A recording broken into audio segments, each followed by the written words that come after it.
Morning everyone. As you can see, the house is a bit of a mess at the moment, but I'm going to tidy that later. But first I'm going to make a coffee and get my day started. Got a really busy day today, so I'm going to probably get work out the way first and then worry about the mess later.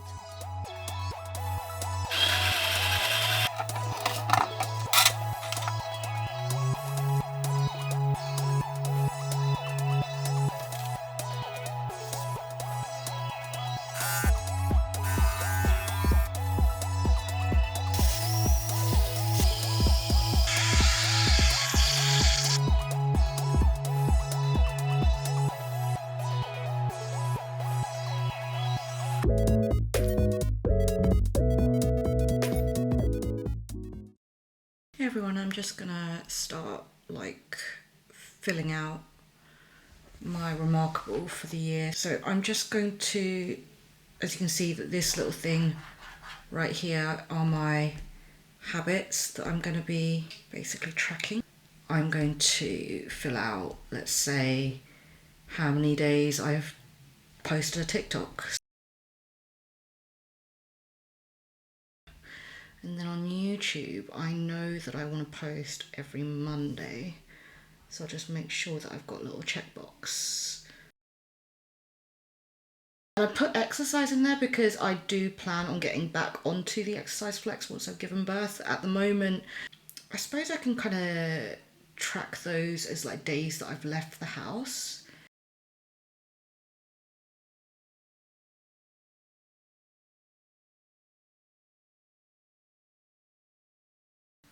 Okay, and then I posted to YouTube on there, schedule something to do to there, and then the cooking food though, I don't know whether I definitely made a meal on the Monday. I made a meal yesterday.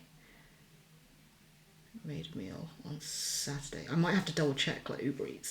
Right, okay, now key dates. How I usually go about this is I'll use the highlighter. I'm going to use pink for like deadlines.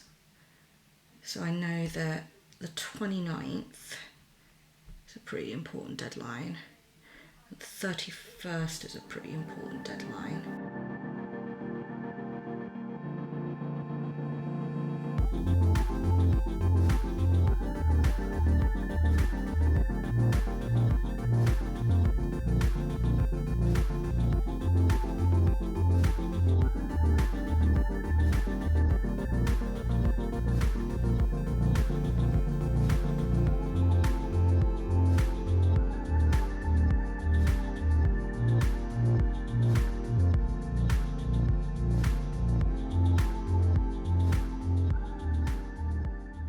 I've just done a pretty heavily redacted task list that I do pretty much week on week. So the way that I go about my planning is that I needed to do the midterm report, and if I had time today, I was going to do it, and then if I didn't, then I was going to defer it to Tuesday or Wednesday. But I actually managed to get it done, so that was great. But the way that I would go about it is if I really couldn't do it that day, I just grab that and I'll just move it over to the next page, and then it just means that whatever I forget to do on one day, I can just shove it to the next, and then that's how things just stay civil. And in the next edition of weird foods that Joe's having, well, it's not really that weird. I'm just having an avocado with salad cream. It's basically just a vehicle for more salad cream.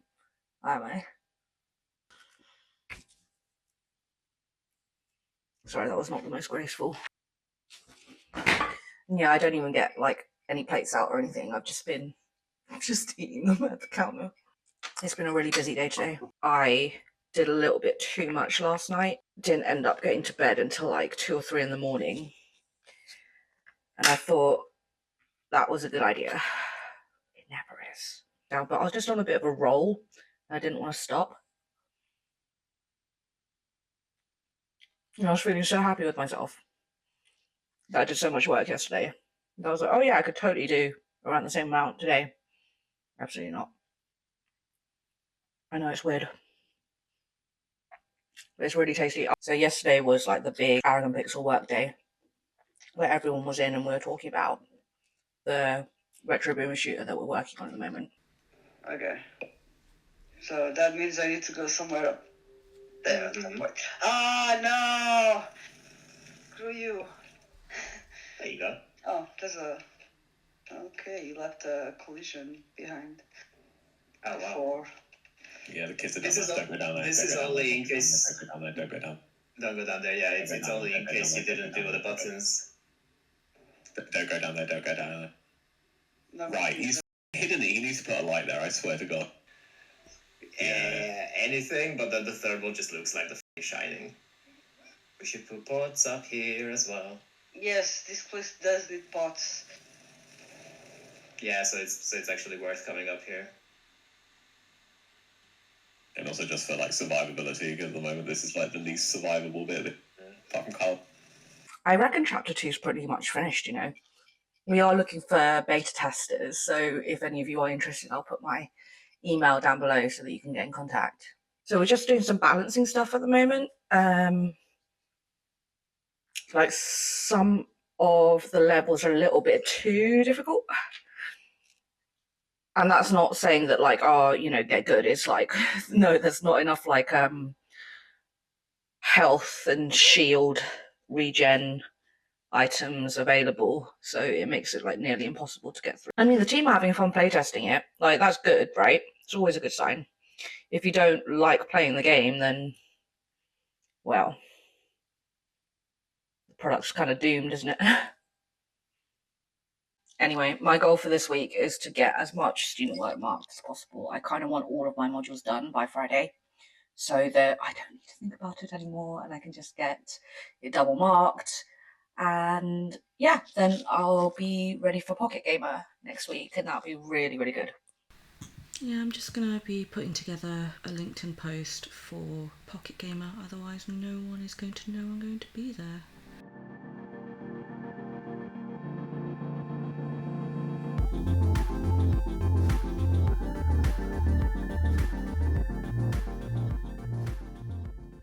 Everyone, I still haven't cleaned the house. I'm about to head out because I got a last minute invite to BAFTA Games social. So I've got to put on my makeup and I've also got to find something to wear and I've only got half an hour to get myself sorted. I was debating on whether to take public transport, but just in my condition, I think I'm going to drive. So I'm going to go pick up my friend and yeah, make our way to Piccadilly Circus.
I'm just heading back onto uni for the last time, I think.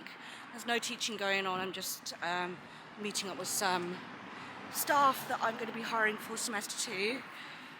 And yeah, just like tidying up and getting ready for my mat leave.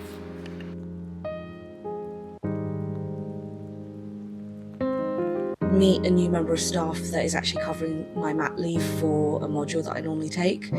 She's going to do amazing. She is an industry veteran and I think the students are going to really love her.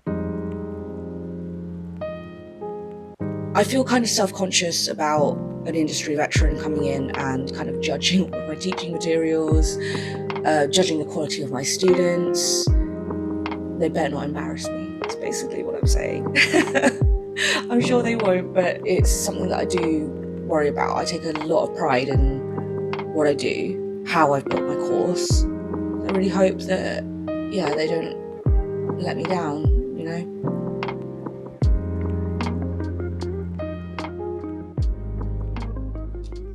Hi everyone. This week has been really busy again. Like on a Monday I normally do my reset and I just didn't get enough time to like get everything done. But then on Wednesday, yeah, I was supposed to go to the BAFTA social. So you saw some footage at the BAFTA Piccadilly, but moments after the disaster that was me getting stuck in the lift, I got a last minute invite to BAFTA. I decided to drive there because I just couldn't be bothered with public transport.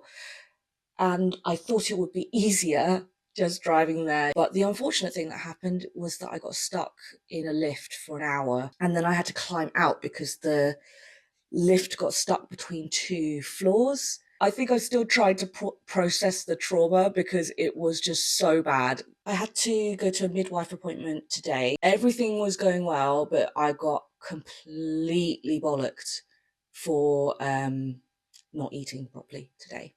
So every time you go into a midwife appointment, you have to do a urine sample. They can tell what you have eaten that day, basically. I had a really long call today. It was like 3 hours long. She did the dip test and was like, when was the last time you ate? And I was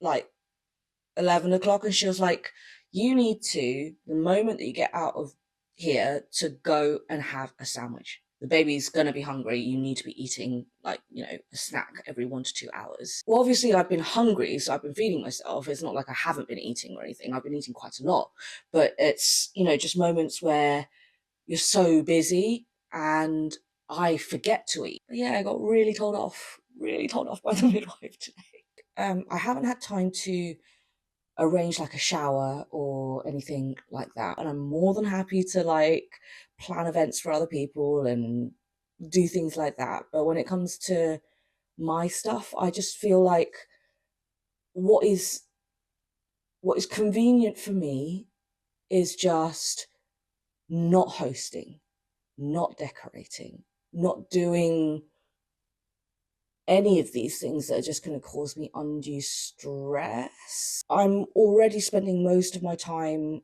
during the week just completely draining all of my executive functions, just trying to keep the company running, the course running, all of that stuff. That when it comes to organizing like a birthday dinner or a baby shower or anything like that, it actually gives me quite a lot of anxiety. What I'm planning on doing is just having people come over for maybe a few nibbles and just chat and just be with me physically, you know, people that I love, people that I want to be around me. I'm afraid that there's going to be some people that I really want to be there that are not going to turn up.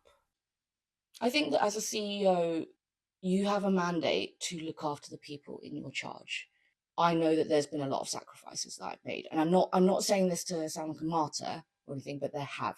Like my PhD, for example, like I've had to take, you know, 2 or 3 years of deferral just because I could not handle the workload. And it makes me really annoyed because I'd be graduating by now. I'd be Dr. Shin, you know? But I don't think I gave myself the space to do that. It is on me. I'm not trying to blame other people, but I'm just saying that if I didn't have to or feel obligated to look after my staff and my people, then I would have had the space to be able to do more things for me. But I have to do this PhD, otherwise I'm not gonna be able to progress in my career as an academic. And that's kind of stressing me. And that I think is the thing that makes me feel bitter, is that this is something that I've wanted for a really long time. My dream to be in academia is not something that I came up with, you know, a few years ago on a whim. I worked really hard to be where I am. At the same time, I've made decisions that have made it hard for me to continue in a straight line. And it's not exactly like I've got regrets, but it's more like, I wish the timing wasn't so bad. I wish a few things had worked out. And I wish that people wanted to support and help me in order to achieve my goals as well, in the same way that I've supported them to achieve their goals. I just want to provide for my family. That's all I want to do. Yeah. And for my team. I just want to be around people that want to be around me. You can't force people to be your friend, and you can't force people to want to help you. And that is something that I've had to accept, and something that I'm really struggling to come to terms with still, but it still hurts. And it's still something that is going to take time to recover from. So I think that what I'm going to do is, yeah, just concentrate on me for a little bit, you know? I literally can't remember a time where I've actually thought about what it is that I want to do. The vision boarding session was really good and really helped to ground me. It was really good hearing how other women were strategizing for their happiness and for their growth this year. The reason why I'm thinking a lot about, you know, friendships and relationships is because I'm really scared, you know? I don't feel like I do have a village just because all of my family are in Korea. Of course, Ben's parents are, you know, hours away, so that's not going to be very easy for them to support us, even if they wanted to. So I do feel like I need to lean on friends. So I'm really grateful. I'm really grateful that I've got people around me that actually are here and present and message me and talk to me and just make sure that I'm okay. I think it's really important to build that support network. Don't wait until you've had the baby to sort all of that stuff out. I think it's important to try and find a tribe or something that is going to be around on the other side to catch you a little bit. Because this pregnancy was not easy for me. I don't feel that things are going to be that risky if I think that I'm going to be good at doing something, if you know what I mean. If I think I'm going to be good, then I'm like, oh, well, it's probably worth taking that risk. But motherhood is different. It's different because every small thing that you do, there is a child that's going to be watching you do it and processing what you're doing and coming to conclusions and then embedding that into their future behavior. So there is a great deal of responsibility. You know, this person could grow up to be a complete psychopath if I don't do my job properly. This person could end up ruining someone's life. He's a boy. No one's going to roll out the red carpet for him. He's going to have to work really hard, like every child. The world isn't getting easier to live in, it's getting harder. Yeah, so it's a worry. It is a worry. Yeah, I think I'm going to try to end the video there. I'm trying to use these vlogs as a little bit of a brain dump. I'm not expecting this YouTube channel to blow up. I'm doing this for me in terms of being able to document my journey through my pregnancy, but also as just a woman trying to make it in games and a woman trying to lead a team. I just want to show you that it's not easy, but it can be done. I'm in a really weird place at the moment just because it's sort of really impending. I like preparing for things. And this is one thing that I really have zero control over, you know? And that's something that I've also got to learn to accept.